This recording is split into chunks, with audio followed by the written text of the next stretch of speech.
que estamos en el siglo XXI, tratando de resolver problemas del siglo XXI que no tienen precedentes, utilizando teorías económicas del siglo XIX.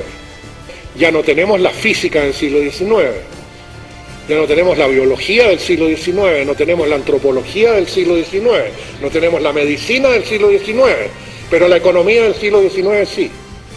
Y de ese cementerio neoclásico surge el modelo neoliberal,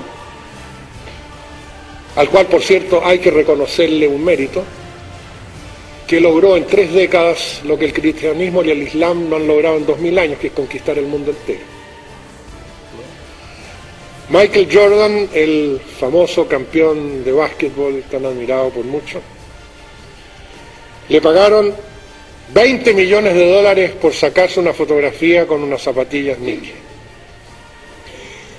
Esos $20 millones que le pagaron a Michael Jordan por esa fotografía sobrepasó la planilla anual de sueldos de todas las fábricas de Nike en Indonesia, de un año, con 75.000 empleados, que de acuerdo a las normas de la Organización Mundial de Comercio, si se da un conflicto, por ejemplo, entre un país y una corporación transnacional, esto llega a un tribunal en la Organización Mundial de Comercio, pero quienes conforman el tribunal es un secreto, y estos se reúnen a puertas cerradas, nunca se sabrá los nombres de quienes fueron, y la decisión que tomen es inapelable.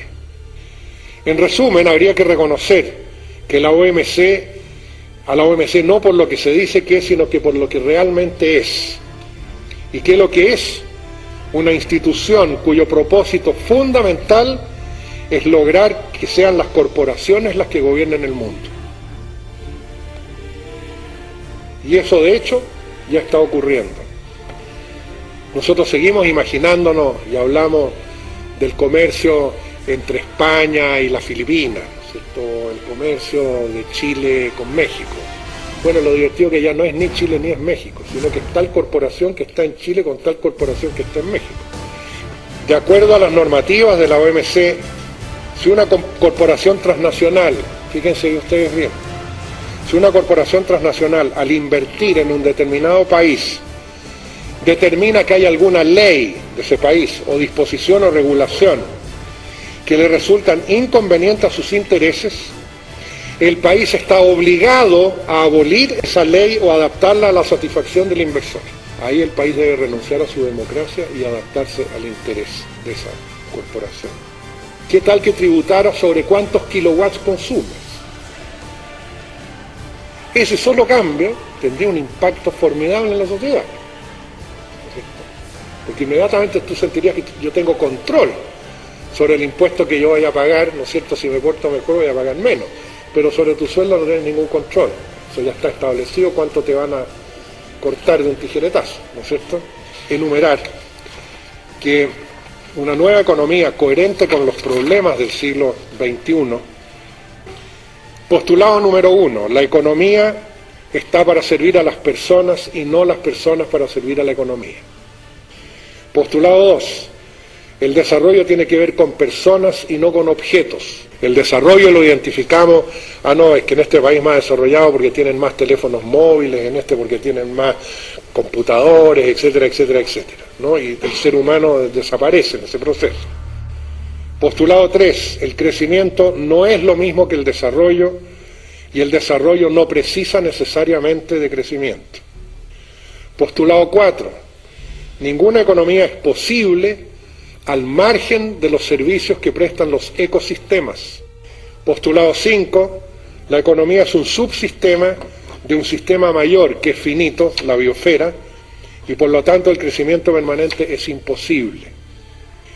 Y un principio valórico fundamental que propongo para sustentar una nueva economía, y que es que ningún interés económico, bajo ninguna circunstancia, puede ni debe estar por sobre la reverencia por la vida. Hay más esclavos en el mundo que los que existían antes de la abolición de la esclavitud en el siglo XIX. Ustedes no tienen que hacer lo que les conviene, ustedes tienen que hacer lo que tienen que hacer, punto. En Alabama, un día, una mujer negra se sube al bus, y en ese entonces en Estados Unidos había apartheid igual que en Sudáfrica. Entonces tú subías al bus y había asientos para negros y asientos para blancos, en Estados Unidos. Esta negra venía muy cansada de trabajar, en la tarde, y estaban llenos los asientos para negros y se sentó en un asiento para blanco que estaba desocupado. El chofer del bus paró, dijo levántese, y ella no quiso levantarse, la levantaron a la fuerza, la tiraron del bus abajo, le pegaron, etcétera, etcétera. Pero ocurrió que en ese instante, en ese lugar, a esa hora, en ese bus, en ese punto, en ese momento había otro ver de gente, ¿no es cierto?, que vio esta cosa, y ese episodio desató todo el movimiento de liberación negra de Estados Unidos, que culminó con Martin Luther King. Esa mujer negra, que no era menos que nadie, ¿no? Era menos que nadie, se llamaba Rosa Parks. Bueno, ¿qué puedes hacer tú?